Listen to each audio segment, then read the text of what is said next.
Hello, church family. This is Steve And Riikka. coming to you from our backyard on Fayette Street, downtown Stanton. You can see right between us our beloved Emmanuel Episcopal Church That we steeple. miss so much. That with we you miss so all. much.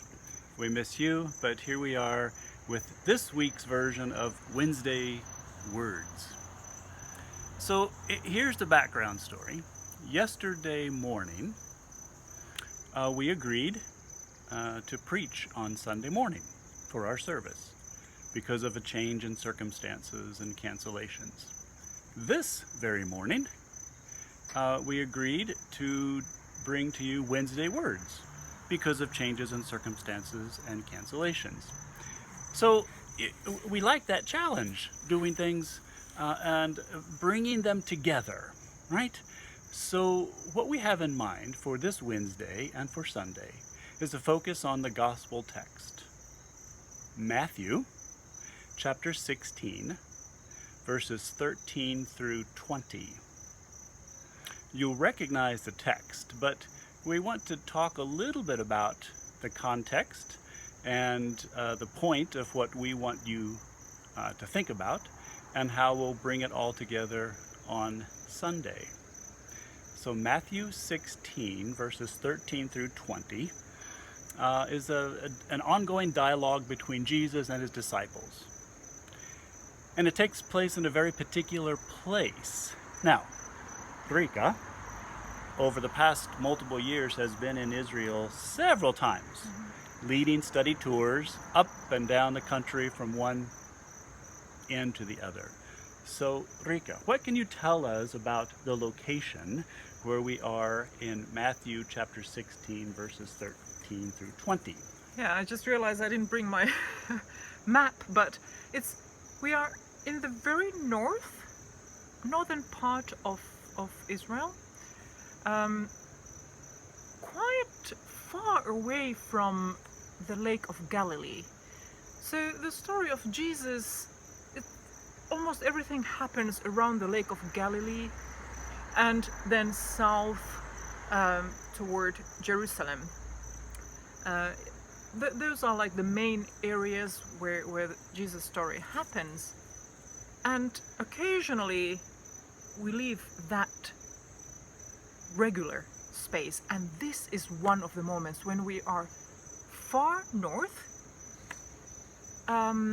in Caesarea Philippi. So it is the capital of the region where Herod Philippi was ruling. And Jesus and his disciples walked there. It's far away. If you drive from Lake of Galilee to Caesarea Philippi, it takes several hours to drive. Now to walk. When I'm there, I always wonder, why is it that it's there in a very different space where Jesus asks this question that we read in Sunday's Gospel, which is, who do people say I am? And then even more interesting question is, as they are walking there, I imagine them, Jesus and his disciples, walking there, and they've done so much together. They've been to many places, they've talked, they've healed people, they've done lots of things, they've fed people, they've done all that, and now Jesus asked them, who do you say I am? So that's the question we have, and we would like you to help us. Our thinking, our idea is that after today, up until Sunday morning, we want this to be an interactive time. So you heard the question. We might say it in our part of this state. Jesus said, who do all y'all say that I am? Because it's a second person plural in the Greek text. So we want to pretend that Jesus is asking us, who do all y'all say that I am? Ponder that question. Sit with that question. We all in this pandemic time are kind of in liminal space at the very edges of our existence, almost out of time, like Caesarea Philippi. So let's use this space over the next couple days and ponder that question.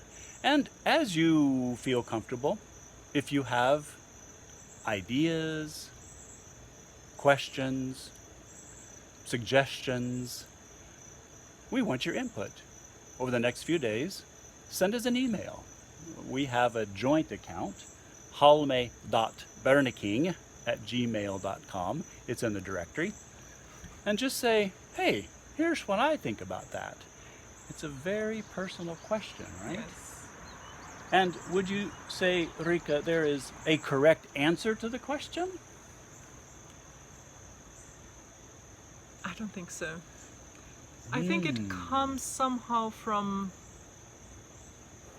the experience with Jesus. I don't know. It's an interesting question. Not very comfortable one, I must say, but it's intriguing. So we are all ears. See you on Sunday. We'll be thinking about this the next few days. We hope to hear from you, and we'll meet you again in this virtual space Sunday morning. God willing. Bye-bye. Bye.